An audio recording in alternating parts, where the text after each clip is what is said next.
ఇలాంటి సమయంలో ప్రియులరా బహు జాగ్రత్తగా ఉండాలి. పాపములో పడిపోకుండా మనం ఒక కంట కనిపెడుతూ ఉండాలి.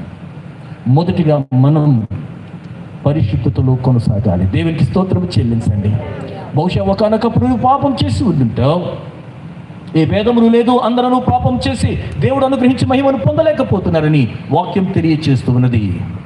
కొన్ని సందర్భాల్లో రహస్య పాపంలో ఉండొచ్చు, పరిశుద్ధతతో ఉన్నట్టుగా కనపడతాము.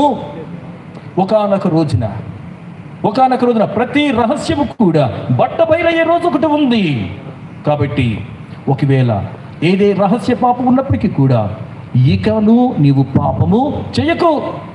గతంలో చేసింది చాలు, ఇక పాపములకు స్వస్తి చెప్పు. పరిశుద్ధతతో మనము ఈ లోకములో జీవించాలి. దేవునికి స్తోత్రము చెల్లించండి. హల్లెలూయా, హల్లెలూయా.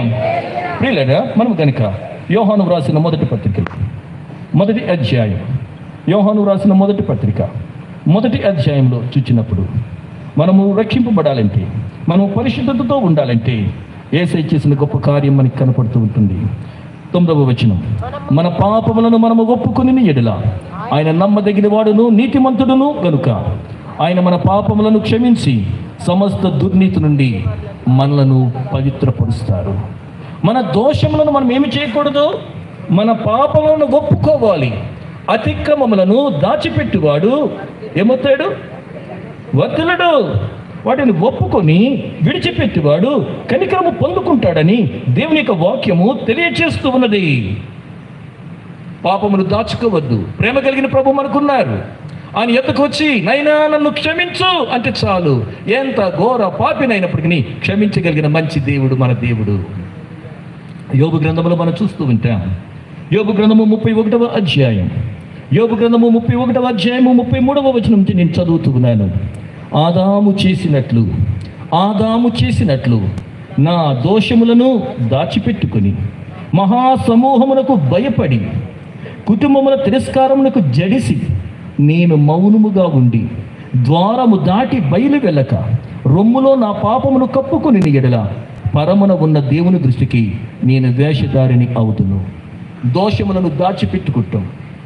ఆదాము చేసినట్టు. ఆదాము ఏమి చేశాడు? ఆదామే గనుక దేవుని యొద్దకు వచ్చి ఉంటే, నైనా నన్ను క్షమించు అని ఉంటే బాగుండేది. తన పాపములను దాచిపెట్టుకోవాలి అనుకున్నాడు. అంజురపు ఆకులను కచ్చడాలుగా చేసుకున్నాడు.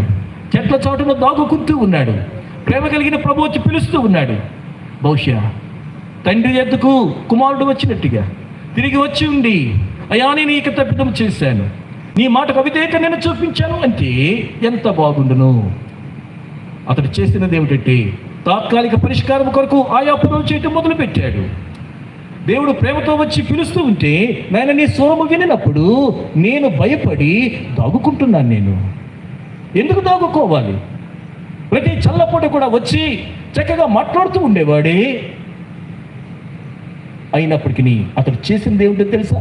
తప్పిదం చేయటం ఒక తప్పు అయితే ఆ తప్పిదాన్ని ఒప్పుకోకపోవటం మరీ పెద్ద తప్పు. ప్రేమ కలిగిన దేవుడండి, ఎంత ఘోర పాపినైనా క్షమించగలిగిన దేవుడు. నైనా నన్ను క్షమించు అంటే క్షమించడానికి సిద్ధ మనసు కలిగిన వాడు. మన పాపములు అన్నిటినీ కూడా అగాధంలో పడవేసేవాడు. తన వీపు వెనుక తట్టు మన పాపములను అపరాధములను పడవేసిన వాడు, అతిక్రమములను పడవేసిన వాడు మన ప్రభు మనకున్నారు. దేవునికి స్తోత్రం చెందండి. ఆదాము గారు చేసినట్టు మన పాపములను మనం దాచుకోకూడదు. మహాసమూహమునకు భయపడి బయటకు వస్తే ఏమంటారు? ఇతడు కూడా ఇలా చేశాడా, ఈమె చేసిందా? మహాసమూహమునకు భయపడి కుటుంబం అంతా కూడా కుటుంబ పరువు తీసావు కదరా అని కుటుంబం తిరస్కరిస్తుందేమో అని కొందరు మౌనముగా ఉండి ఎక్కడికి వెళ్ళడు. బయటికి వెళ్ళొచ్చు కదా, వెళ్ళలేను, నేను ఇంట్లోనే ఉంటున్నాను. బయటికి వెళ్ళలేక ద్వారము చాటునే ఉండిపోతుంటే ప్రభు అంటున్నారు, నేను మిమ్మలను పవిత్రునిగా చేస్తాను. దేవునికి స్తోత్రం చెల్లించండి. మనము మన పాపములను ఒప్పుకొని ఎడల దేవునికి స్తోత్రం. అదే చెబుతూ ఉన్నారు. యోహాను రాసిన మొదటి పత్రిక అదే మనం చదివాం. మొదటి అధ్యాయంలో 9వ వచనానికి వచ్చినప్పటికీ మనము మన పాపములను ఒప్పుకొని ఎడల, దాచిపెట్టుకుండగా ఆయనను ఎదుట ఒప్పుకొని ఎడల ఆయన నమ్మదగిన వాడు, ఆయన నీతిమంతుడు కనుక ఆయన మన పాపములు అన్నిటినీ కూడా క్షమించి. దేవునికి స్తోత్రం చెల్లించండి. ఎన్ని పాపములు మనం కనుక ఒక కాగితం మీద రాసుకుంటే